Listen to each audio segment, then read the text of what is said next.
Avec 426 verges de gain par la voie aérienne et 3 passes de toucher, Jérémy Rock a permis aux Warriors de reprendre l'exclusivité du 3e rang du football universitaire du Réseau du sport étudiant du Québec en signant une victoire de 40-28 face aux Gators de l'Université Bishops samedi après-midi à l'Université de Sherbrooke. L'étudiant en administration a connu un autre fort match, lui qui a complété 28 passes en 41 tentatives. Son vis-à-vis, Jordan Eder, n'a pas trop mal paru lui aussi, complétant 26 de ses 44 passes pour des gains de 344 verges. Des performances offensives à faire vieillir de 10 ans les coordonnateurs défensifs des deux équipes, Jean-Vincent Posé-Audette et Éric Gagnon. Sébastien Blanchard a inscrit le premier des nombreux touchés de l'après-midi dès la première possession de son équipe, alors que Jérémy Rock l'a repéré dans la zone début avec une passe de 7 verges. Pas en reste, les Gators ont immédiatement répliqué à la suite d'une séquence de 9 jeux et 68 verges. Rodney King-Phelan a complété le travail avec une course de 5 verges. Avant la fin du premier quart, le pointage était de 17-7 en faveur des visiteurs. Les Sherbrookois se sont repris au deuxième quart, marquant 19 points contre 7 seulement pour les Gators. Après avoir vu son équipe inscrire 2 points sur un toucher de sûreté, Francis Lapointe a capté une passe de 36 verges dans la zone payante, ramenant l'écart à 18-16 en faveur des visiteurs.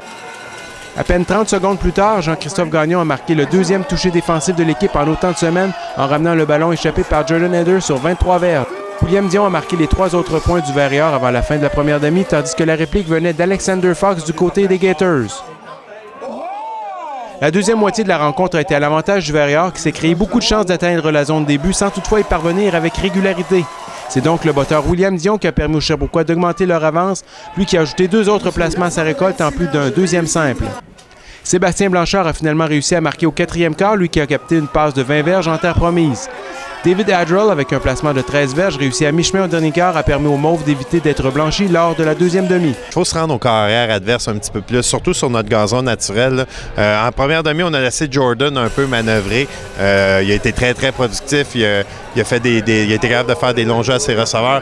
On a corrigé le tir. En deuxième demi, on a été un petit peu plus présent dans le champ arrière. Puis c'est là vraiment que notre défensive a été capable de prendre le match puis de gagner ça à la fin.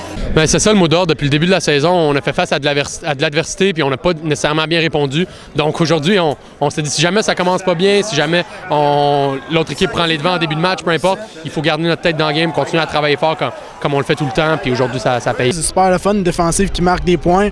On est une défensive qui est plus axée sur la rapidité. Fait que faut en profiter. On crée des turnovers puis je pense qu'on est premier dans la ligue en ce moment. Fait qu'on continue là-dessus. Le prochain match du Warrior aura lieu le 20 octobre prochain au stade de l'Université de Sherbrooke face aux Seniors de l'Université Concordia. Le botté d'envoi est prévu pour 13h. Pascal Morin, Warrior Télé.